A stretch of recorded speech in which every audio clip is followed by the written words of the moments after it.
मैंने बोला अंकिता भी मेरे बेड पे सो सकती है, आई हैव नो प्रॉब्लम। और मैंने विकी को बोला आप अपने बेड पे सो जाइए एक रात के लिए, so that's not a problem. हम दोनों की बातें जो होती थी वो अलग लेवल पे होती थी, intellectually we would really connect.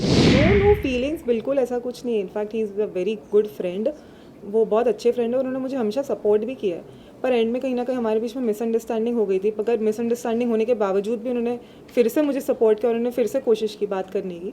और मतलब आई विल एडमिट कि मेरा जो लड़कों में अगर सबसे ज़्यादा कनेक्ट या बॉन्डिंग किसी से हुआ तो वो तो विकी से ही हुआ है। और विकी ने अपने कुछ पुराने फ्रेंड्स के ऊपर मुझे रखा, जो मैंने देखा कई नॉमिनेशंस में, उनके बाहर के रिश्तों से भी ऊपर उन्होंने मुझे रखा हमेशा। तो मैं कभी विकी को इनफैक्ट मतलब जो मेरी मिसअंडरस्टैंडिंग कभी कभी उसकी बदतमीज़ी से लेकर होती थी, जो मुझे कहा भी जाता था वीकेंड के बाद पे कि वो बदतमीज़ी से कभी कभी बात करते हैं, बट मैं भी सुन के नहीं लेती हूँ, मैं भी उन्हें बदतमीज़ी से जवाब दे देती थी वैसे वैसे।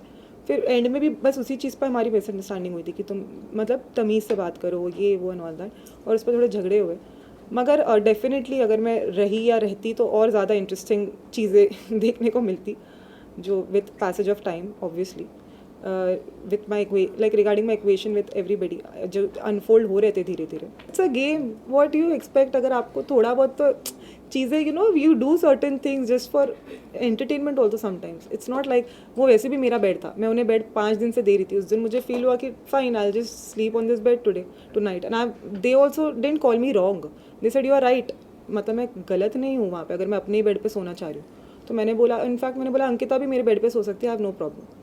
और मैंने विकी को बोला आप अपने बेड पे सो जाइए एक रात के लिए, so that's not a problem.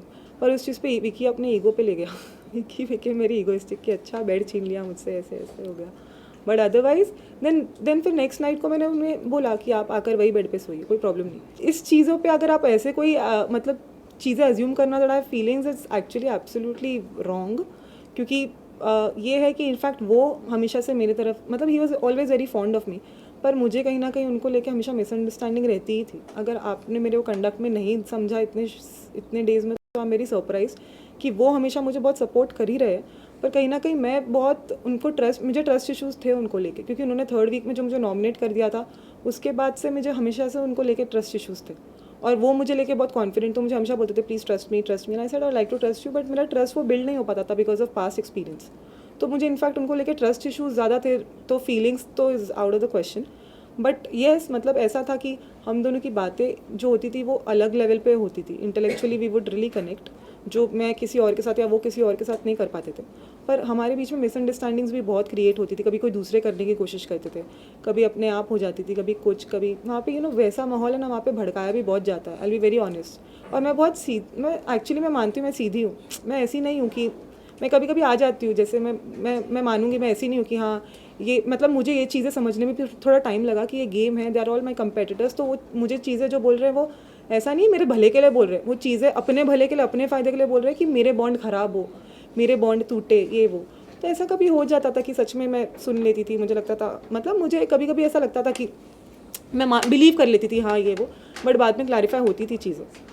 मुझे जितना याद है, अभी मैंने वो क्लिप नहीं देखी, पर मुझे जितना याद है उन्होंने मेरा मतलब वो मुझसे ये बोल रहे थे विकी कि तुम उसके साथ जिसके साथ तुम कनेक्ट करती हो, जैसे विकी के साथ, तो बोल रहे थे तुम उसके साथ ज़्यादा टाइम स्पेंड करो, समथिंग लाइक दैट, कि तुम उसके साथ ज़्यादा रहो तो तुम खुश रहोगी घर में, ये वो। तो मैंने बोला था उन्हें कि हाँ पर मैं जिसके साथ कनेक्ट करती हूँ वो ऑलरेडी किसी कनेक्शन के साथ आया है ऐसा नहीं कि वो अकेला है कि मैं उसके साथ बैठ के कनेक्ट करूँ पूरा दिन, something like that, some conversation awkward like that. तो वो बोल रहे थे कि तुम्हें ज़्यादा मेरे साथ बैठना चाहिए, ज़्यादा तुम्हें टाइम स्पेंड करो, ये वो, ऐसे वो कुछ बोल रहे थे जितना मुझे याद है। फिर समवेयर मतलब हमारे बीच में ऐसी बातें हो रही थी, एंड देन हाँ फिर कुछ ऐसा हुआ था, हैंड जेस्चर मुझे याद है। उसी दिन शो पे भी, उसी दिन एपिसोड पे भी बोल दिया था एक्चुअली कि अगर वो अकेले आए होते तो ऑब्वियसली ऐसा होता कि शायद वो, जैसे मैं मनारा के लिए थी, मनारा के साथ थी, वैसे वो विकी के साथ होती मैं पूरा टाइम। जैसे मतलब वो अकेले अगर आते तो of course if not with a partner, तो वो तो very natural but obvious thing थी, क्योंकि मतलब फिर वो एक पार्टनर के साथ आए तो फिर आपको भी थोड़ा ऐसा रहता है कि हाँ कहीं ना कहीं। तो अगर वो अकेले होते तो आई एम डेफिनेटली श्योर कि मेरी उनकी जैसी बनी है, तो ऑफकोर्स हम दोनों वैसे होते जैसे हमेशा थ्रू आउट साथ में ही ज़्यादा रहते।